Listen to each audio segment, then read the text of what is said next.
The only true way to make a living in Grand Theft Auto 5 Online is by doing heists or running illicit businesses. And when it comes to heists, we already know that Cayo Perico is the best one there is. But when it comes to our businesses, which one has the best sell missions and delivery vehicles? Last week I set out to answer that question, and despite many people saying that it had to be the post-op van, I believe that the worst sales vehicle is the Dune FAV. The mission itself only gives you 15 minutes to deliver a max of 3 vehicles to 15 drops, which is not possible solo.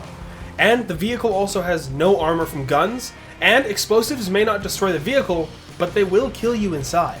As an added note, I would like to mention that Rockstar mentioned in their newswire last week that bunker and biker businesses would be getting increased sales timers for their sale missions, which could alter this list. But I'm on a work trip when you're seeing this video, so if any further information is released after June 7th, it won't be included. Apologies. Now, it didn't get much further down the list, as should be expected, but the post-op van is just horrible. It's slow, and there can be up to 3 of them, and it always feels like GTA 6 will come out before you even make it to the top of this hill. Why did they even add this? The Marshal is another bunker cell mission that is sometimes possible to complete solo. However, it all depends on the distance of the drops from your bunker. 15 minutes just isn't enough time when this vehicle can struggle to be precise. Hopefully, this timer will change with the summer DLC. Staying with the bunker, the Insurgent pickup missions are also difficult to do solo, as there's 5 drops, but all 3 vehicles must be brought to each drop together to help fight off enemies.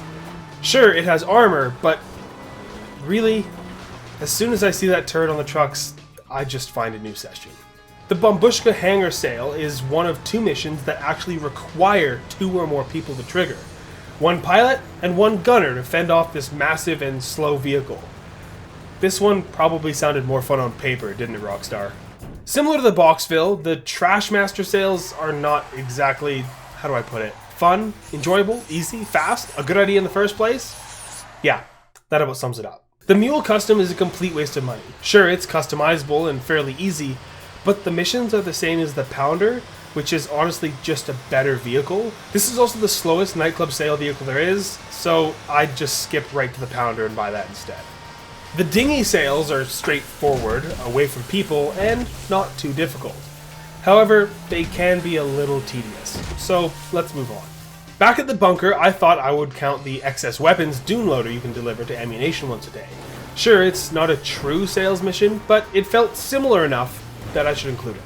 The same goes for the warehouse's export mixed goods missions, which are also daily, but have the same drop-off location at the docks, making it more consistent than the bunker's version. The next sale mission is by far the slowest. At under 30 kilometers an hour, the Tug is 4 times slower than the second slowest post-ops van, and 11 times slower than the fastest sales vehicle that you'll see later in this list. However, these missions are nice because you get everything done just by driving in a straight line to 1 drop-off. It's just at a turtle's pace. Simple? Yes. Frustrating? Also yes. The Cargo Bob is a fairly easy and simple mission, but given its speed and the location of some of the pickup and drop-off locations, it can also be fairly frustrating. The Havoc may be quicker, but man is it also frustrating. It's so small you only get 2 crates of cargo per helicopter, sometimes leading to up to 8 helicopters spawning. Also, if you're anything like me, you've accidentally knocked over all 8 helicopters like dominoes, which leaves your cargo as good as gone. Now sure, the warehouse delivery vehicles do have upgrades, but for the Cuban, it's just not enough. Having up to 20 drops, these missions can take a while and just don't compete with the rest of the warehouse sale missions. The Mogul for the hangar is, well, you sell your cargo, but I don't think anyone's sitting around waiting and hoping this vehicle spawns. Even with the source mission with this plane, I just skip it. One of the better MC biker business sale situations is when it spawns you a few baggers to make the sale. Sure, this one is easy to do the regular way, but people have also found methods to place the bikes in the back of a pickup truck to speed up the process of getting them to the city, shaving off chunks of time. Just don't drive too recklessly. The Outlaw is the first hangar ground sales mission, which is definitely the preferred way of selling since the last update.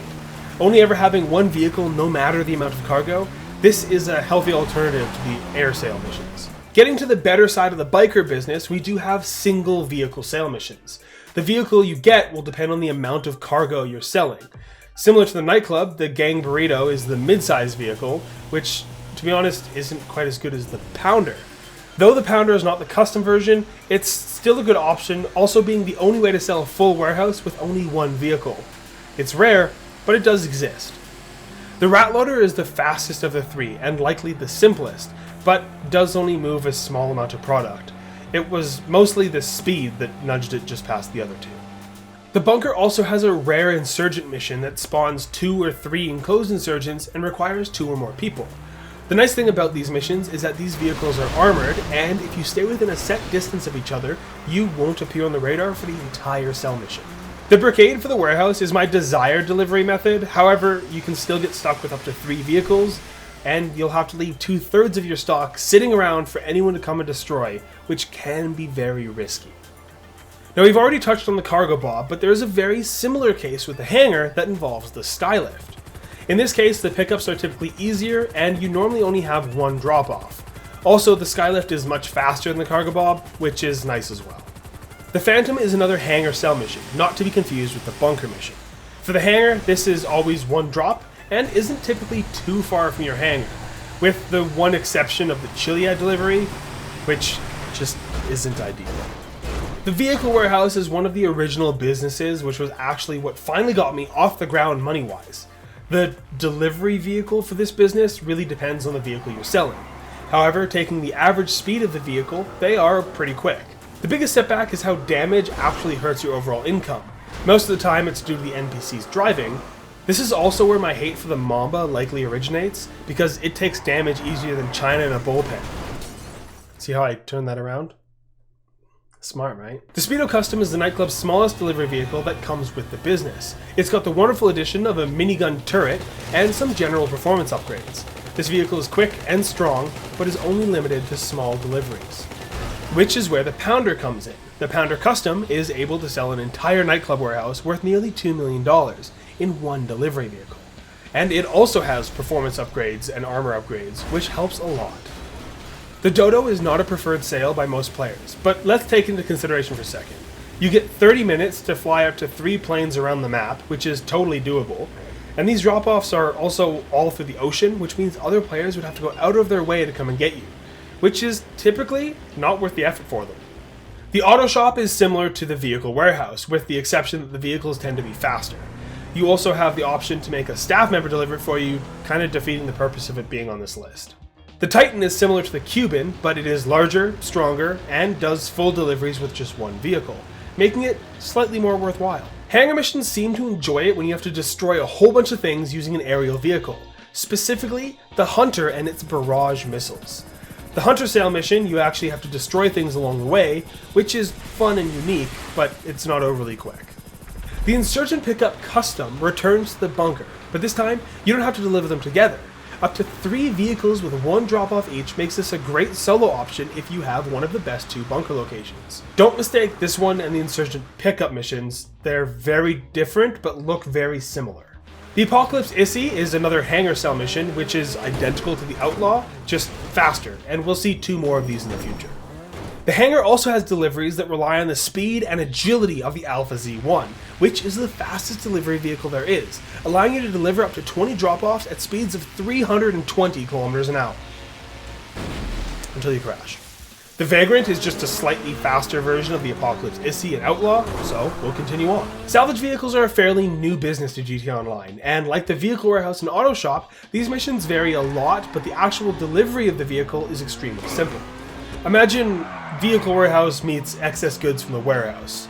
They're quick, and you always deliver to the same location. The Ratel is the final hangar ground mission, and there's nothing else to say about that. It's just faster than the others. We also can't forget about the MC Clubhouse, which is like the auto shop for bikes. And this has the potential to give you the slowest bike or the fastest bike in the game, which makes it kind of difficult to rank. The Sea Breeze is the hangar's version of the biker's Dodo mission, just faster, easier, and with fewer drops. It once again takes you far away from the action of your typical online server, making that high demand bonus just a little bit easier. Do keep in mind that you can't select this mission, so it's likely still best to stick to the ground sales with the hangar. In third is the Buzzards for the biker business. Compared to the other biker sale vehicles, these are just so much better. The only downside is that these Buzzards are non-weaponized, and there's still a chance of 3 of them spawning. However, it is still very easy and very fast. Now, many people probably weren't expecting the Phantom Wedge to come in second, even myself. Sure, it's extremely easy for solo players, maxes out at 2 vehicles with 1 drop off each, and it's extremely fun and keeps you active at every turn. Even then, after taking its top speed, overall strength, time limit, difficulties, solo sail capabilities, and general likeness, it still only scored second. Plus, I've had this happen to me once or twice when vehicles cut me off, and I've even had the trailer land in the water. Narrowly beaten out by the extremely fast and agile Manchester Scout C, which is used to move acid to customers. Every one of these missions is quick, easy, and specifically designed for solo players. This will always be the one and only sales vehicle for every single Acid Lab cell mission. But perhaps we need to go back and reconsider something I said at the very start of this video. Maybe the Cayo Perico heist isn't actually the best heist in the game. What about the casino heist to the small salvage yard and auto shop contracts? Maybe we'll have to find out which heist truly is the best. And at 20,000 likes, I'll rank those next.